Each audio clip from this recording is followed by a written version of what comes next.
Hello again. I'm going to try to keep this video short. I got to get ready for work here soon. So, um, I may not be able to make a video every day, first off.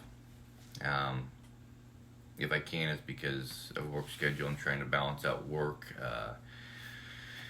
YouTube stuff, viewing people's recordings, as well as making my own, and as well as trying to get better at playing guitar. So it's one of those elements I've talked about in my other videos before, focus and stuff, and I think I need to put more focus into my guitar playing and stuff. I'm try to keep up with the videos as much as possible, especially on my days off. But in this video and stuff, so something I was working on this morning when I got off of work, besides watching some of the online videos and stuff from my courses that I've been taking, kind of made me realize something, so a self-discovery for myself, not necessarily something new for experienced players, but so some of the things that I've been watching and stuff is what I was told is called triad groups, grips or whatnot. I'm not sure exactly. So I've been studying those a little bit. When I first started learning how to play guitar and stuff, I was told if you want to understand what you're playing and how to manipulate it, you first need to break down what you're playing. For example, the G chord right here, or the C chord, or the D chord.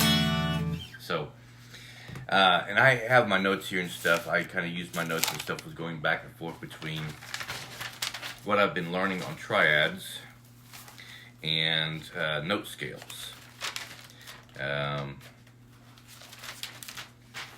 Got it on, yep, right there.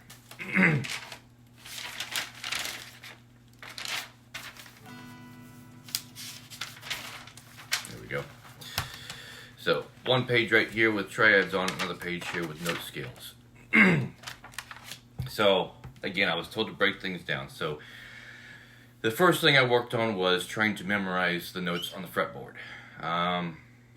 And I've gotten most set down and stuff, probably about 90% whatnot, pretty much.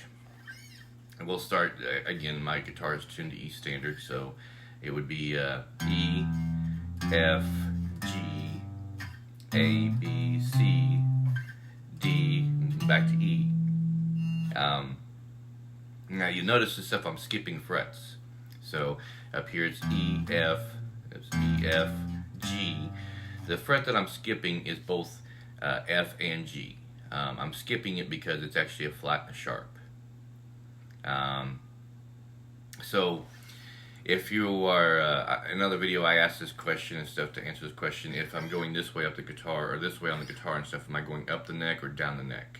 Well, the way I was told or explained to it and stuff is if it's a lower pitch, basically meaning that the string is vibrating slower, creating a lower pitch or a lower sound, then you would actually be going up the neck, or down the neck, yeah. Down would be lower, up would be higher.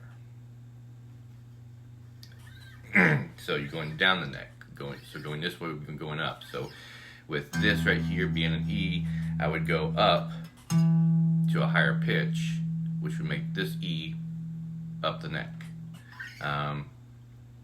So the notes and stuff in this case would be E, F, G, A, B, C, D, E. And everything in between and stuff that I'm not, all the frets in between are the sharps and flats. And the sharps and flats are just determine whether you're moving up or down to that particular sharp or flat. The next string down would be A, B, C, D, E, F, G, and then back to A. Now, if you notice and stuff, I'm separating my hand on the guitar and stuff for the different positions. So, the first 4 frets and stuff being my first 4 fingers. The open string would be the A, and then my middle finger there and stuff on the B, where my first finger would go for the A, B, or the A sharp, B flat. C, and then this one right here would be for the C sharp, or if it was coming from this way, it'd be the D flat. So D, E, F, G, A. So my 3 positions and stuff with my fingers are the top 4, and then at the 5th fret and stuff the next 4, and then again at the 9th fret the next 4 back down to the 12th fret. That's also kind of an easy way and stuff you can remember what fret number you're on, 5th fret, 7th fret, whatnot and stuff. If you divide it into 4 and stuff, your 4 fingers being 4 frets, kind of like that. So I don't really go past that point right there too much and stuff, just because everything it just repeats again. So from here it's E again, G again, E, G, yeah, A, B, C, and then D. So it just repeats again. Whatever it was up here and stuff is the same down here. So if you're on the 12th fret, or if you want to think of this as the open string, just at a higher pitch, you'd have the 1st, 2nd, 3rd fret. But it doesn't quite work the same this way and stuff, because you got to use your finger to close these frets off, where up here you don't. So this fret right here, just below those 2 dots, mimics the top up here. Anyways, so then you got the next string down would be D, E, F, G, A, B, C, and then B, C, and then back to D. Next string down would be the G, A, B, and then C, D, and then E, F, back to G. Next string down would be B, C, D, E, F, G, A, and then back to B. And the bottom string is going to be the same as the top string there. E, F, G, A, B, C, D, and then back to E. So, trying to memorize the notes and everything like that, I'm still working on that. Like I said, I've got a lot of it memorized and stuff, so it kind of helps and everything. What this helps with is, again, if you're in a band and the band's going to play in a key of C or key of E or whatever and stuff, you can know exactly where those keys are. Whether it be a G chord you're playing like this, and there are multiple different ways of playing a G chord, obviously, because there's multiple different G's on the fretboard. But an example of that is, if you, I'm sure you watched the movie Back to the Future and stuff. If you haven't, you can watch it. But in the second song that Michael J. Fox plays on stage for his parents at the dance,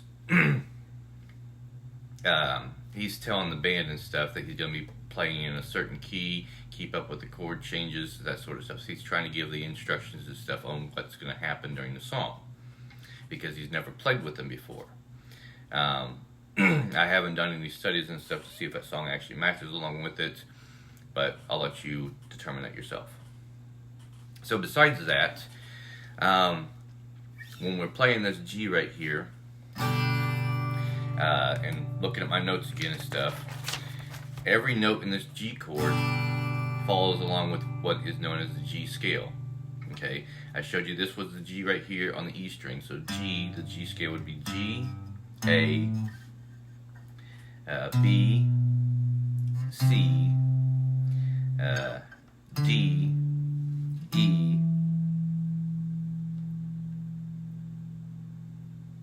Sorry, I got that wrong. G, A, B, C, D, E. I had it right. D, E, and then F sharp to G. That's why, because this always kind of confused me a little bit and stuff. I know this is the 12th fret, and the 12th fret's the mimic of the top and stuff, but because of the fact that I've only got 4 fingers, and there's 5 frets here, since you have to use one finger to mimic this right here, up here, there's actually 5 frets here instead of just 4, where up here it's only 4 because of this right here. So I've got to remember that stuff, and I always get that confused a little bit. I'll get there though. But again, so the G scale is G, A, B, C, D, E, F sharp, and G. Okay, so this G chord right here, we are playing G, obviously, For beginners, though, that may not be very obvious. But G, and then the next string down, which is going to be on the A string, is not the A note, but the A string, open A, we were actually playing a B. Okay, and in the G scale, the B is the 5th note. So G, A, which is 2, 3, sorry, the 3rd note. So G, A, and then B, the 3rd note. So in this G chord is G, B, 3rd note. So G, B in the 1st, B, B in the 3rd. The next string is the D, which is an open D. Now on the G scale, that is the 5th. Okay, so in the G is G, A, B, C, D. So D is the 5th note. The next string down is the open G. Back to the 1st note in the G scale. Next one being a B, back to the 3rd. And the bottom one being an E. Now sorry, I forgot my fingers were on there. So let me rephrase that. G, B, open D, D being the 3rd or the 5th. The G again being the 1st, and then we got our pinky and our ring finger there on these bottom 2 strings. Well, if we got our fingers up here and stuff, of course the top string and the bottom string are mimicking each other. So if I've got my finger in the same spot from the top string to the bottom string, then they're both G's. So the pinky and the middle finger are both on the G notes and the E strings. They only sound different because they're different pitches, being that they're different size strings, they make a different vibration, which makes a different pitch. The only one we haven't talked about is this one right here. So if we start at the top of the B string, B, C, D, again, there's that D right there, which is the 5th note. So we're playing, in this, we're playing 1st, 3rd, 5th, 1st, 5th, 1st. So it's pretty much in the G scale, the 1, the 3, and the 5 of the G scale. The 1st, the 3rd, and the 5th notes of the G scale. To understand this better and stuff, like I said, I've been taking music theory classes and stuff online. So to understand this better and stuff, you would have to do the same thing.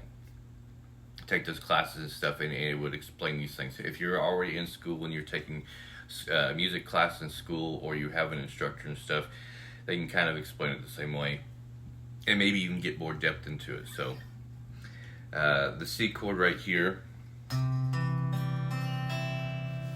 would be the same way. It's called a C chord because the notes you're ringing out right there are either the 1st, 3rd, or 5th note of the C scale. Now, this is where I kind of discovered something I learned something myself. I was curious on power chords. We play a lot of power chords. First one here being the E and the B. So I was curious on what the relationship with those were. So I looked at my scales, and I was, like I said, I got it on my paper here. I'll show you what I'm looking at. So I've got my scales written down on this paper right here. From the C, G, D, A, like I said, 7 different notes right there, all the scales and how they're written out and everything like that. It's what helps me memorize this stuff, writing them down, practicing them over and over and whatnot. So how does this power chord play? So I figured out I'm playing the open E. So if I look at the E scale, what other note am I playing? I'm playing the B right here, A, B on the 2nd string. Well, in this E scale, that B happens to fall on the 5th note in that scale. So it's the 1st and 5th notes. Now, bring them together.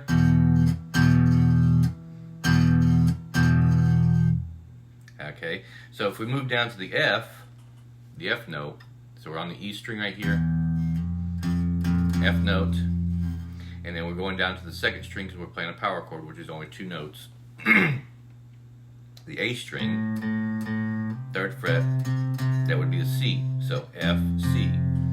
So I looked at the F scale. Okay, well, the F is the 1st note, the C that I'm currently got my ring finger on right there is the 5th. So in this power chord, we're playing again the first and fifth of the F scale. So I kept going down. And if you get the notes memorized and stuff, I'm not using any sharps or flats. I'm just using major or normal scale notes. Normal note scales, I should say. So the G, the next one in that and stuff, what people normally play and stuff, is these two right here. So if my first finger's on that G again, my third finger right there, and I've got this one memorized, that's on a D. So I'm looking at the G right here, the G scale, and that D happens to fall again at the fifth spot. So I checked it, and yes, for every spot where you play a power chord, whether it be the E power chord, the F power chord, the G, the A, the B, the C, the D, and these are just on the top two strings, both the E and A strings. You're always playing the first and fifth note of whatever the scale is for that first note you're ringing out. G, there's the fifth, the D, A, E. The A being the first finger, the E being the second finger, or the ring finger. The B to the F sharp. And double checking, yep, it's F sharp. The C, C to the D. And then the D to the A. So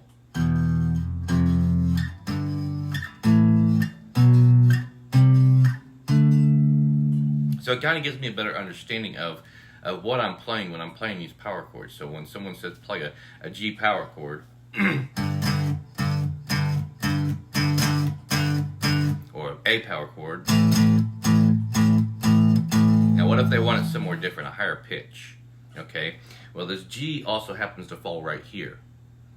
If we were to follow that same pattern, that G, what we would need to do is we would need to find the fifth note in that scale and find it on the fretboard. I believe for almost all the strings except for the B string, you're always going to go one step down or one step up the neck and then down one string. And if you want to double check it, so here's where my finger was. Okay, this is the G string. So the G, A, B, C, D. So yes, G and D right there. And again up here. They sound the same, just higher pitch.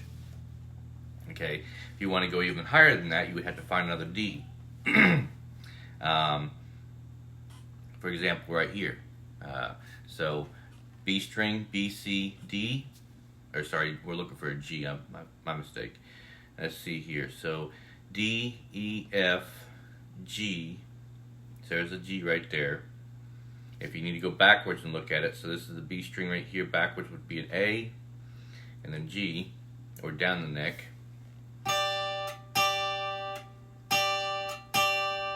So there, there, and there.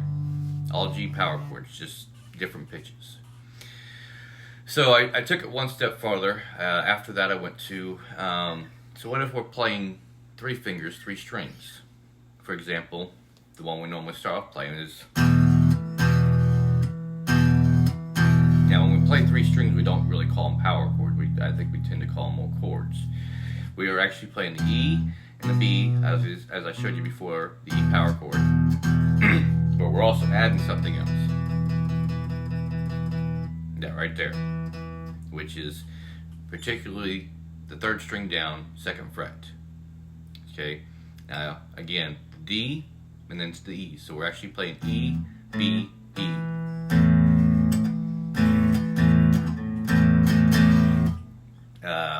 If we were to move down to the F and do the same thing. So we're playing that power chord again that I showed you earlier, and then we're playing another F. So it's F, C, F. Move down to the G, G, D, G. So first, fifth, and first again. Move down to the A. It's the A, E, A. Again, B, and all the way down. So then I got to looking again at something else. We also play bar chords. So I was looking into the bar chords. So to start off with a bar chord and stuff, we'll use just the top right there. And the B and E string. Okay. Now, bar chords and stuff, we would consider this an E bar chord. But I was thinking and stuff when I did that, I was like, hold on, we're missing something here. It doesn't quite sound right. Let's double check our work here. So we're going to look at the E scale. We need the first, third, and fifth. Well, we got the first being the E scale. We got the fifth right there with the B, my middle finger on the B. The ring finger there, back on the F. Or no, sorry, back on the E. So what's the next note we're playing? Well, that would be the G. And if we're looking at the E scale and stuff, the G is actually supposed to be a G sharp. So we would actually need to put our finger on there, and that would be the E scale. The next string down would be a B, which you're playing with your middle finger, so you're playing a B right here on the second string and on the fifth string. And again on the E string, at the bottom. So you're literally playing an E chord using the E, E, G sharp, and B. Those are the only notes we're ringing out right there. Multiple times to give you that chord. So what is it when we take our first finger off? Well, I figured out and stuff that what we would call that and stuff is a minor, because we're moving in a half step. In order to understand why it's called a minor, again, you would have to look into triads to understand why it's called a minor. I've got it written down here and stuff, but music theory or music class and stuff can help you understand that. If you look at the E right there, the three notes, the first, the fifth, and the third, or the first, the third, and the fifth, E, G sharp, and B. There's a way to change it to a minor, and I got that on there too, pretty much to make it a minor. For an E chord, you change the G to the G sharp to a G. So you got the E, E chord, and you want to make it a minor, simply put like that. So if we move down to the next one right here, this is where we actually have to start using our fingers. And put our fingers back in the same spots. What are we playing there? So I'll let you go ahead and determine for yourself and stuff if you want to keep going through these and understanding them and stuff. As far as power chords are concerned, I mean, because you can play power chords everywhere on the guitar. The only difference is on the B string. I believe on the B string, if you want to play a power chord, it's a step and a half down. So, for example, the A right there, or if you want to do the G is a step and a half down. For my notes right here. The fifth note is a D, so we would have to find the D on the next one. So there's actually more space than what there normally is. So that would be right there a G power chord on that particular two strings. The A right there, this is where your fingers have to learn to stretch a little bit. And kind of. But yeah, I'll let you do the work on trying to understand that a little bit better and stuff. It's pretty simple once you understand where all the notes are on the guitar and how to break things down and stuff. Again, go through music class or whatnot, or music theory to understand triads, and triads really do a very good job of explaining it. Again, my online course that I use is justinguitars.com. So that'll help determine that. So, yeah, and I went through all the bar chords right here and stuff. The F bar chord, the G bar chord, A, B, C, down to the D. This is where my fingers start really squeezing together to get them. And I really have to squeeze them together to get farther down. We don't tend to play too much farther past that. One more thing I want to show you and stuff before I end this video. I was trying to make it a short video, less than 30 minutes, but it's gonna run into 30 minutes. Anyways, but one more thing I wanted to show you and stuff before I was done. If you want to run through the alphabet on your guitar, besides just going this way, there is a way to do it down this way. You just have to study the notes on the guitar and memorize where they are. So, for example, E, F, G, A, B, C, D, E, F, G, A, B, C, D, E, F, G. So we can go E, F, G, A, B, C, D, E, F, G, A, B, C, D, E, F, G, and just continuous cycle. Now I've skipped the bottom string right there because I'm trying to keep it going in a cycle. If you were to play these and stuff, then you would end up having to repeat them back up here. So you'd have to go E, F, G, E, F, G. So you can either do it from the top string down to the 5th string and then repeat the cycle, or you can start with the 2nd string, go down to the 6th string, and repeat the cycle through that way. I got used to playing this particular pattern right here, and you can do that at any fret. You may have to stretch your fingers out a little farther and stuff, or slide your fingers a little bit to get there. Like example, the G right here, G, A, B, C, D, E, F, G, A, B, C, and then the D's right here, D, but then I have to actually slide my finger over, D, E, F, and then back to the G, A. You can keep your finger there, but then you can go backwards through it.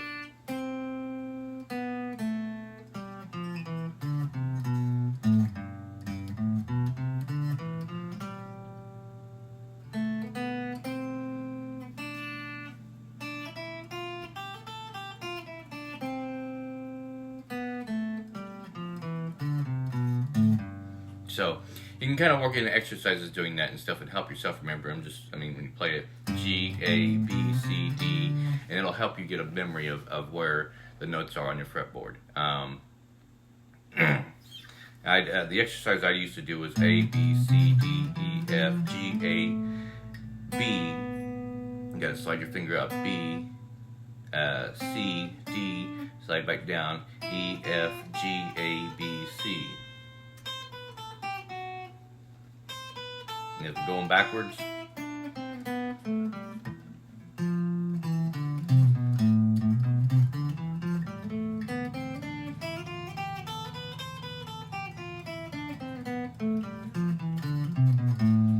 now the online courses really didn't teach me the notes on the fretboard and the scales and what I'm doing right here, this exercise.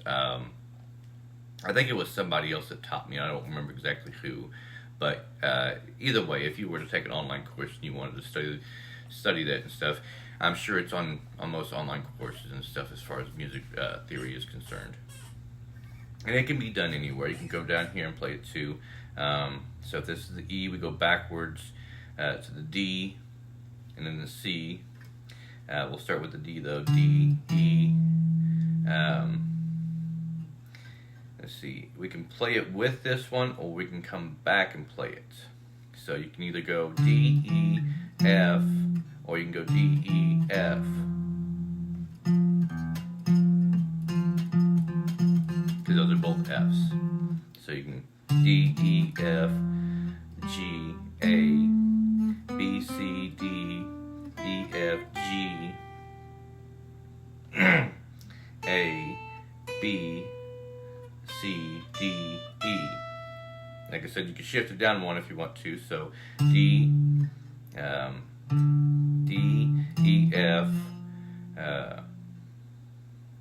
G, G, A, B, C, D, E, F, G, A, B, C, D, E, F.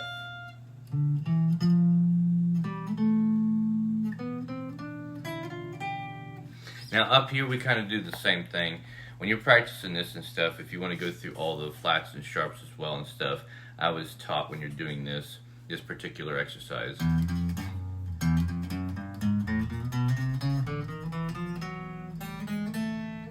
When you get to this point right here, if you play this note right here, that's a B.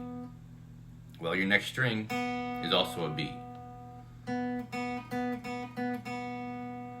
So, I was told when you're doing this little exercise, try to skip that note right there. That way, the notes kind of flow a little bit better.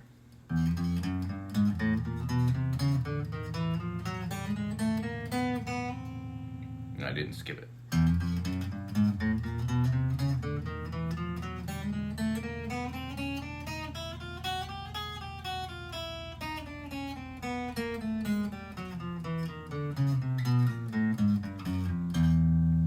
I was taught to kind of skip it a little bit. That way you can have the the B string ring open right there instead of playing B twice, which would be sort of thing. But yeah, you can take that and stuff, and work with it. I am still working on practicing my songs and stuff. Wish You Were Here by Pink Floyd.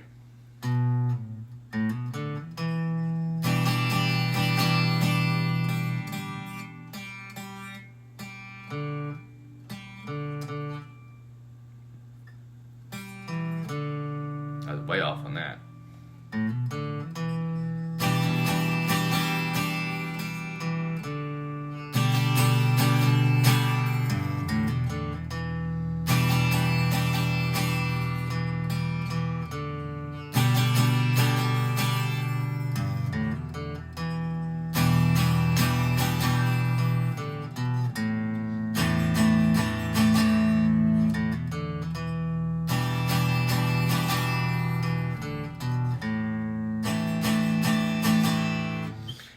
So yeah, I am still working on that. I realized today and stuff that it's not so much my ability to play these chords and sing with the song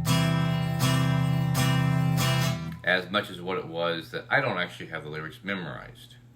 So I'm constantly having to read the lyrics when I was trying to play and sing at the same time. That's one of the reasons why I'm struggling to play and sing the song at the same time. Because if you gotta think about what you're playing here, remember what the next chord you're going to is, as well as reading the lyrics. It's just too much for the mind. So I don't have the lyrics memorized and stuff. And again, I would still need to continue working on this to where it becomes more natural. So, but yeah. So, will memorizing the notes on the guitar and stuff help you learn how to play the guitar? Maybe not so much. Again, there are benefits to it and stuff. Like I said, if you're in a band and they're going to play in a key of C, then you know to work with those C notes that you know about on the guitar and stuff to make it sound good with the rest of the band. That's one benefit to it right there. If you're reading tablature or whatnot and stuff and it says use a G chord, you can use that, or you can use that, or you can also use this. So it's just kind of giving you more options and stuff, as long as you know what you're working with or what you have to work with and stuff, what you're reading to understand it and everything. That's why you always see people and stuff when they're playing certain things. It may not look like they're playing it the right way, but they may actually be playing it the right way if you study what they're playing in comparison to what the actual chords or notes that they're using are. You may be used to doing a certain thing, playing a G power chord right here to the G power chord right here. And how this can translate, so a song that a lot of people are familiar with, we were to break this down, this is a D to a G back to an E, to a D, to a C, to a B. So E, G, E, D, C, B.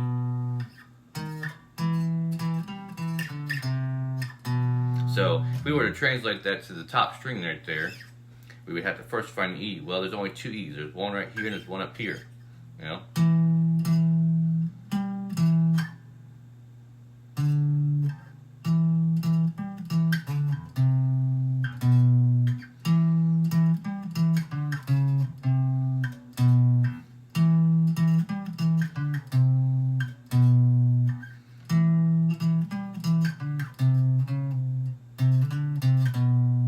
So it's how you can kind of translate the song and stuff. You want it at a deeper pitch and stuff instead of a higher pitch. You can do it like that. So understanding where the notes are and stuff and how to play them, that's how it kind of works together. So I think that'll be the end of this video. It's quite a bit longer than what I expected it to be, but I think there's a lot of useful information in here and stuff, especially for beginner guitar players. If I haven't had a chance to watch your video or leave a comment or a like or stuff, I apologize for that. I'm trying to keep a work-life balance as well as learning how to play guitar, so my day's getting kind of busy.